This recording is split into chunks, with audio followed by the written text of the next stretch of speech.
मेरे सभी प्रिय दर्शकों और साथियों, आप सभी को जय श्री राधे। मैं अंकुर जोशी आप सभी के सम्मुख फिर से एक नया विषय लेकर उपस्थित हूँ। मेरे प्रिय साथियों, आप सभी यह जानते हैं कि मैं लगभग 1.5 महीने बाद वीडियो अपलोड कर रहा हूँ। कुछ निजी कारणों से व्यस्तता काफ़ी ज़्यादा थी और आपकी ओर से मुझे काफ़ी सारे संदेश प्राप्त हुए कि सर बहुत दिन हो गए हैं, आपने कोई नया एपिसोड अपलोड नहीं किया है। इसके लिए मैं आपसे क्षमा प्रार्थी हूँ और आगे से मैं इसका ख्याल रखूँगा और निरंतर समय समय पर आप सभी के लिए नई नई जानकारियाँ आपके समक्ष प्रस्तुत करता रहूँगा। आप सभी ये जानते हैं कि मैं आपको बिल्कुल बेसिक से और बिल्कुल शुरुआत से ज्योतिष सिखाने का प्रयास कर रहा हूँ। उसी कड़ी में मैं आज एक नया विषय लेकर आया हूँ। साथियों, नवग्रह की श्रृंखला में अब तक हम सूर्यदेव, चंद्रदेव, मंगलदेव, बुधदेव, बृहस्पति देव, शुक्रदेव, शनिदेव और राहु देव के बारे में चर्चा कर चुके हैं, उनके बारे में समझ चुके हैं। अब हम समझेंगे केतु देव के बारे में कि केतु किन किन चीज़ों के कारक होते हैं और खराब होने की स्थिति में हमें यह किस किस तरह की बीमारियां दे सकते हैं, अच्छे होने की स्थिति में किस तरह के अच्छे फलों की प्राप्ति हमें होती है और यदि खराब परिणाम दे रहे हैं तो उनके उपाय क्या है, और साथ ही केतु के अच्छे होने की स्थिति में हम किन किन तरह के व्यापार कर सकते हैं, यह भी हम समझेंगे। साथियों, जैसा कि मैं आपको पहले भी बता चुका हूं कि ज्योतिष में केतु को भी राहु की तरह एक छाया ग्रह के रूप में माना गया है। केतु को भी राहु के समान माना गया है। इसमें अंतर केवल इतना है कि राहु जहां पाप का कारक है, वहीं केतु को मोक्ष का कारक माना गया है। केतु ग्रह की पौराणिक मान्यता की बात करें तो इसका संबंध समुद्र मंथन से है। इसके पीछे भी एक कथा प्रचलित है। उसके अनुसार सिंहिका नाम की राक्षसी का पुत्र स्वरभानु था, जो बहुत ही बुद्धिमान और बलशाली था तथा उसकी महत्वाकांक्षाएं बहुत अधिक थी। वह देवताओं में स्थान प्राप्त करना चाहता था। जब देवों और दानवों के बीच आपसी सहमति से समुद्र मंथन किया गया तो अनेक रत्नों के निकलने के उपरांत अमृत निकलने वाला था और देव और दानव दोनों ही उसे प्राप्त करके अमर हो जाना चाहते थे। जैसे ही अमृत बाहर आया, देव और दानवों के मध्य लड़ाई शुरू हो गई और दोनों ही उसे अमृत का पान कर जल्द से जल्द अमर हो जाना चाहते थे। भगवान श्री विष्णु से देवताओं ने सहायता मांगी तो भगवान विष्णु ने मोहिनी अवतार धारण किया और दानवों को अपने मोह पाश में बांधकर सम्मोहित कर लिया तथा देवताओं को अमृत पान कराने लगे। लेकिन स्वरभानु को भगवान विष्णु की यह सारी योजना समझ आ गई और इसलिए जब सभी देवता अमृत पान कर रहे थे तो वह भी उन देवताओं की पंक्ति में जाकर बैठ गया और अमृत पान की प्रतीक्षा करने लगा। जैसे ही भगवान विष्णु ने अपने मोहिनी अवतार के द्वारा देव रूपी स्वरभानु को अमृत पान कराया, चंद्रमा और सूर्य ने उसको पहचान लिया और उन्होंने तुरंत इसकी शिकायत मोहिनी रूप धारण किए हुए भगवान विष्णु से की। यह देखकर भगवान विष्णु अत्यंत क्रोधित हुए और उन्होंने तत्काल उसी क्षण अपने सुदर्शन चक्र से उसका सर धड़ से अलग कर दिया। लेकिन जब तक यह सब घटना होती, अमृत उसके कंठ में उतर चुका था। यही वजह हुई कि उसका शरीर अब अमर हो गया था। फिर उसको नवग्रहों में स्थान दिया गया। चंद्रमा और सूर्य से प्रतिशोध लेने के कारण ही वह स्वरभानु, जिसका सिर राहु और धड़ केतु के रूप में पहचाना जाने लगा, इन दोनों ग्रहों का ग्रहण करता है, जिसके परिणाम स्वरूप सूर्य ग्रहण और चंद्र ग्रहण की घटनाएं घटित होती है। साथियों, राहु और केतु दोनों किसी जातक की जन्म कुंडली में कालसर्प दोष का निर्माण करने के भी कारक होते हैं। हालांकि कालसर्प दोष कहीं भी शास्त्रों में नहीं बताया गया है। मेरे प्रिय साथियों, केतु का बार बार कष्ट देना और प्राणी को आगे बढ़ने से रोकना, ये सभी केतु के कारण ही माना जाता है। जीव के साथ दुर्घटना को देने वाला कारक केतु ही है। शल्य क्रिया और भूत प्रेत की बाधा देना भी केतु के ही हाथ में होता है। लेकिन प्रश्न यह पैदा होता है कि केतु परेशान करता क्यों है। एक कहावत है, क्षीणे पुण्य मृत्यु लोके विशंति। इसके अनुसार जीव के पुण्य जब क्षीण हो जाते हैं तो उसे वापस मृत्यु लोक में आकर उन पुण्य को फिर से इकट्ठा करना पड़ता है और जैसे ही पुण्य एकत्रित हो जाते हैं, प्राणी फिर से मृत्यु लोक से पलायन कर जाता है। लेकिन किए जाने वाले कर्मों के अंदर भेद और दोष होने के कारण प्राणी को उसके अनुसार सजा भुगतनी पड़ती है। केतु का काम मोक्ष को देना है। वह गोचर से जिस जिस भाव से गुजरता है, उस भाव की कारक वस्तुओं और प्राणियों से मोक्ष देता चला जाता है। अगर कर्म अच्छे हैं तो मोक्ष मिलता है और कर्म खराब है तो इसकी सजा मिलती है। जीवन में प्राणी अगर सद्मार्ग पर चलता है, दूसरे के हित की बात को ध्यान में रखकर कोई भी कार्य करता है, तो उसे अंत में कोई तकलीफ नहीं होती है।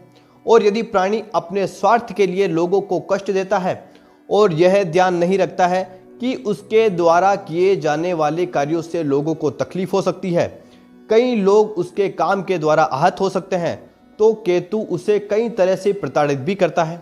जैसे अशुभ मंगल और केतु मिलकर किसी ऐसी बीमारी को पैदा कर देते हैं जिसके द्वारा खून के अंदर इन्फेक्शन हो जाता है और बीमारी के कीटाणु कीड़े बनकर खून के अंदर फैल जाते हैं।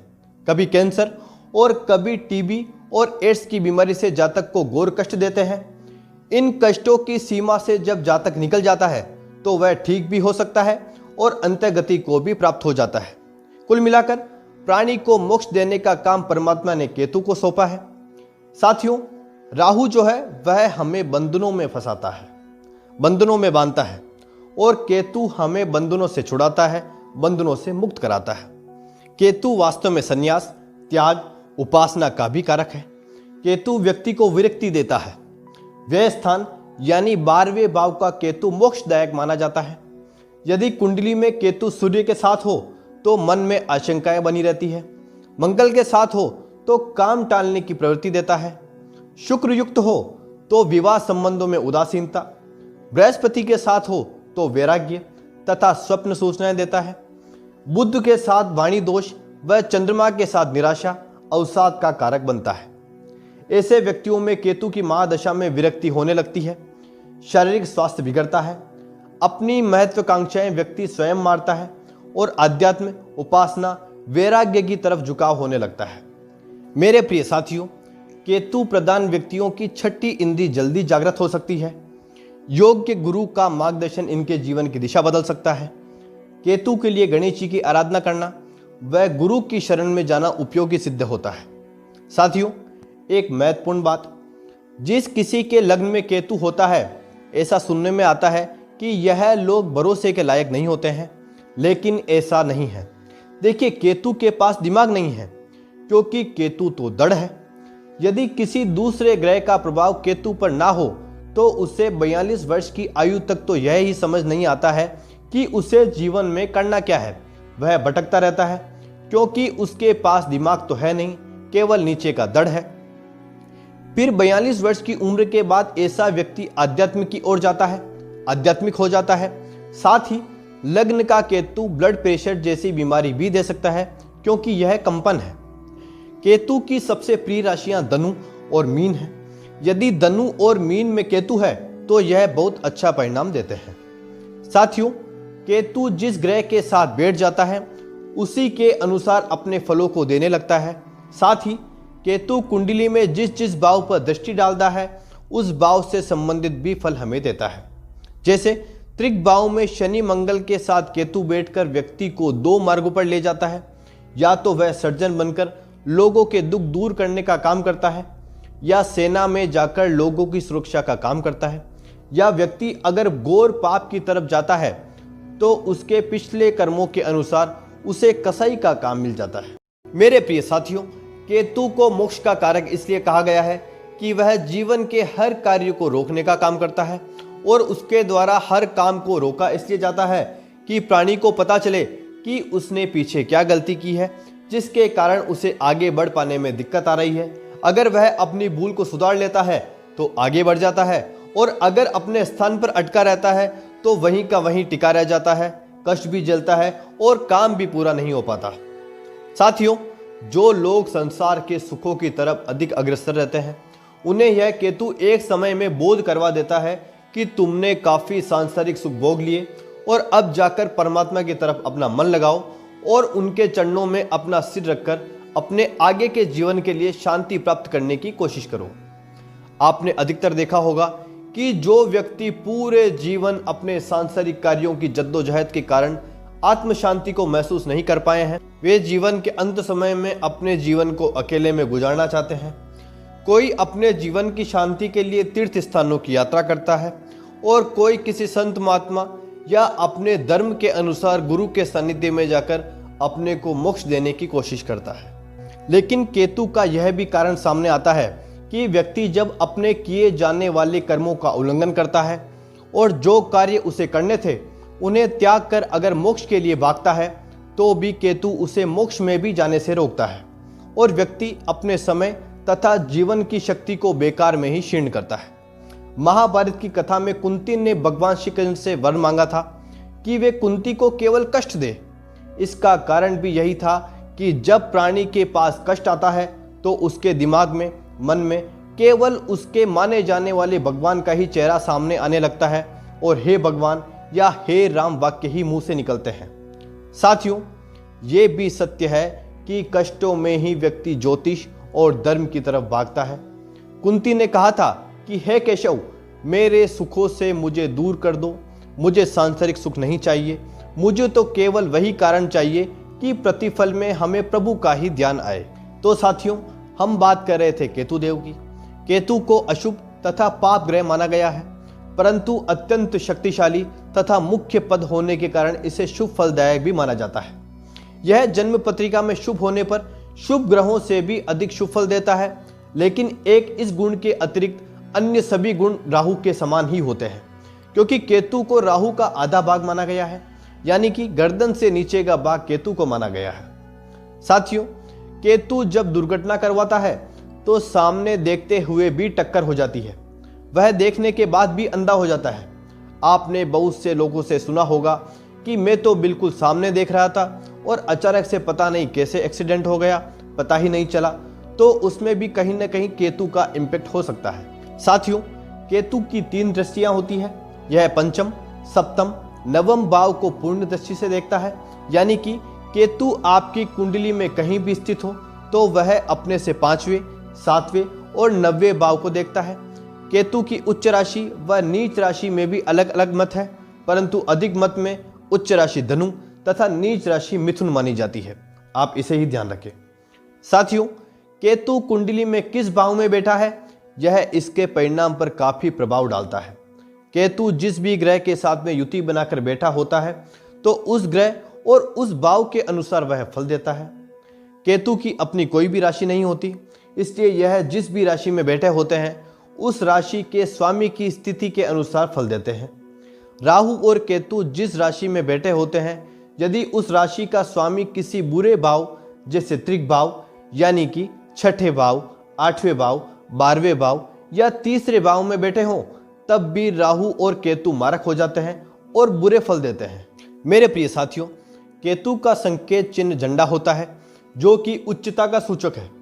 योग कारक ग्रह के साथ युति या लग्नेश के साथ केतु का प्रभाव व्यक्ति को प्रत्येक क्षेत्र में सफलता प्रदान करता है। साथियों, केतु को अध्यात्म, वैराग्य, मोक्ष तथा तांत्रिक विद्या का कारक माना जाता है। ज्योतिष में केतु को किसी भी राशि का स्वामित्व प्राप्त नहीं है। साथियों, नक्षत्र 27 होते हैं। 27 नक्षत्रों में केतु अश्विनी, मगा और मूल नक्षत्र के स्वामी होते हैं। केतु का रत्न लहसुनिया होता है। केतु की महादशा 7 वर्ष की होती है। मैं आपको पहले भी यह बता चुका हूं कि राहु और केतु हमेशा वक्री चलते हैं, यानी कि उल्टे चलते हैं। केतु एक राशि में 18 माह तक रहते हैं, उसके बाद राशि परिवर्तन कर लेते हैं, यानी कि राहु और केतु दोनों का ही एक राशि में गोचर 18 माह का होता है। शुभ केतु से प्रभावित व्यक्ति जीवन में अच्छी ऊंचाइयों पर पहुंचते हैं, जिनमें से अधिकांशतः आध्यात्मिक ऊंचाइयां ही होती है। साथियों, केतु आपको धार्मिक बनाता है और यदि यह अत्यंत शुभ स्थिति में हो तो आपको किसी मंदिर अथवा धार्मिक स्थल या धार्मिक संस्था का प्रधान भी बनवा सकता है। केतु से प्रभावित व्यक्तियों को आप वाहनों पर झंडे लगाकर घूमते हुए देख सकते हैं। लग्न का केतु जातक को स्वभाव से साधु बनाता है, वह आध्यात्म की ओर ले जाता है। हम इसे यूं भी समझ सकते हैं कि जिस भी जातक के लग्न में यानी कि पहले भाव में केतु होता है वह आस्तिक होता है, उसका भगवान में विश्वास होता है, धर्म में विश्वास होता है। साथियों, केतु के अंदर आध्यात्मिक शक्ति होती है।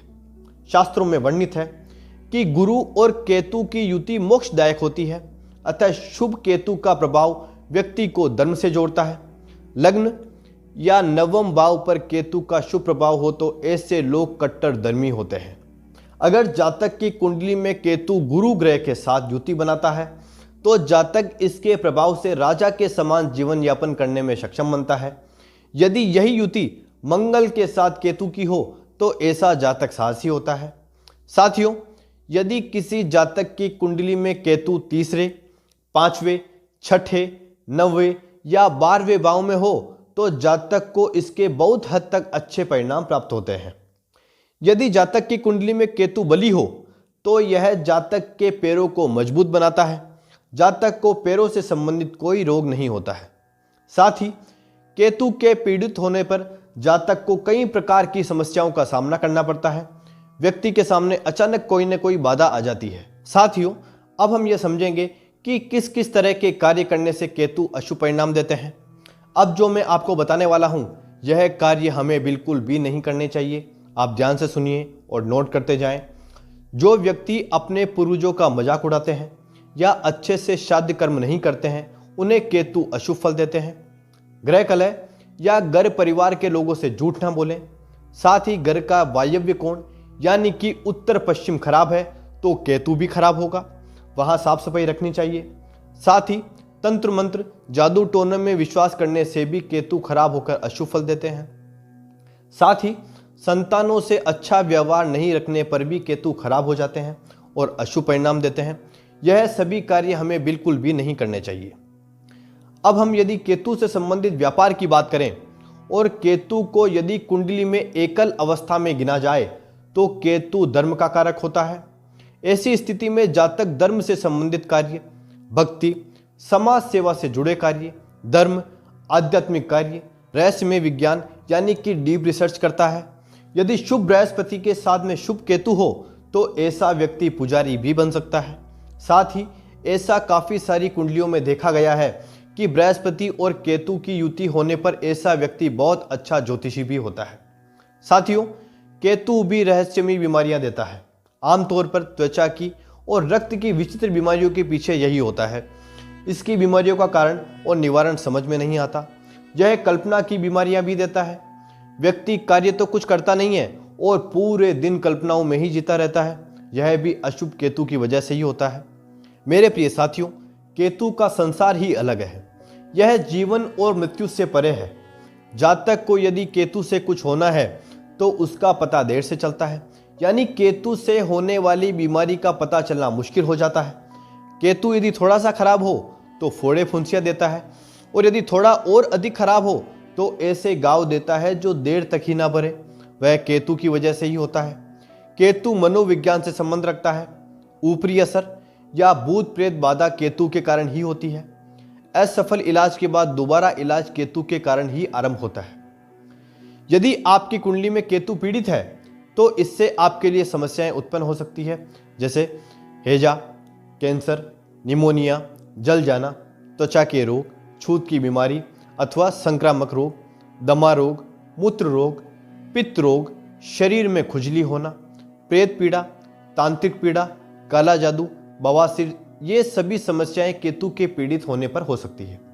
साथियों, अब हम समझेंगे कि केतु देव यदि आपको अशुभ फल दे रहे हैं तो हम क्या क्या उपाय करके उन्हें शांत कर सकते हैं, उन्हें प्रसन्न कर सकते हैं। सबसे पहले तो आप रोज प्रातः स्नान जरूर करें।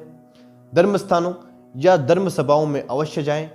जहां पर भागवत कथा चल रही हो, रामायण चल रही हो, वहां अवश्य जाएं। भगवान के भजनों का आनंद लें। जब भी आपको मौका मिले निर्धनों को भोजन अवश्य कराएं।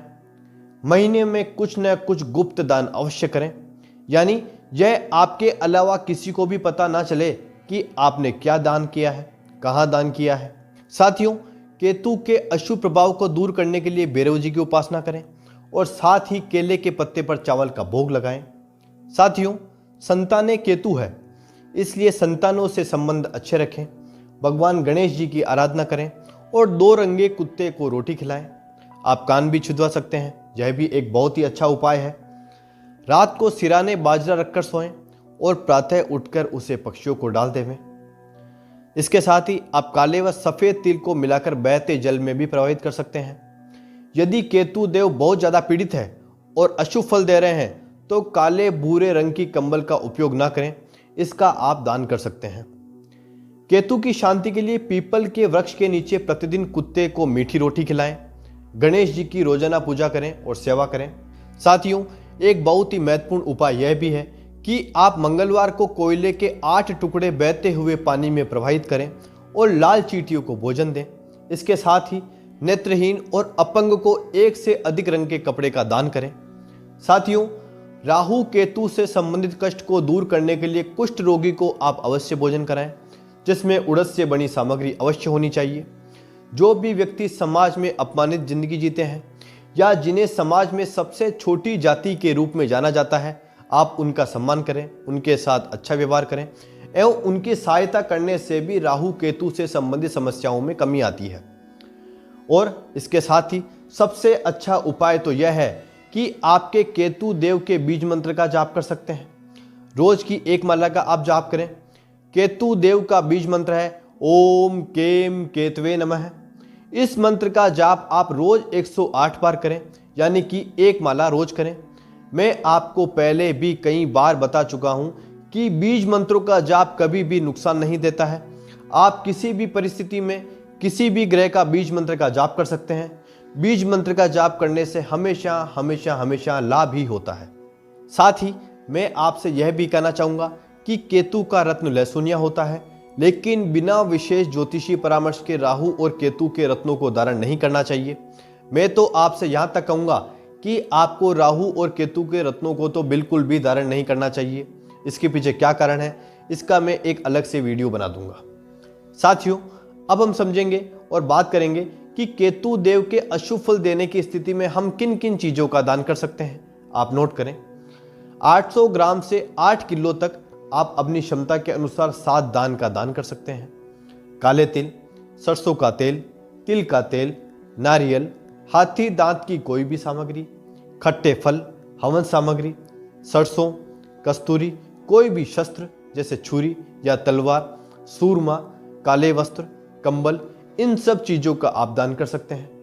मुझे उम्मीद है और मैं आशा करता हूं कि मैं आपको आज सटीक और कुछ अलग ज्ञान दे पाया हूं। यदि आपको वीडियो अच्छा लगा हो तो वीडियो को लाइक करें, कमेंट करें और शेयर करें। मिलते हैं अगले वीडियो में। Thank you.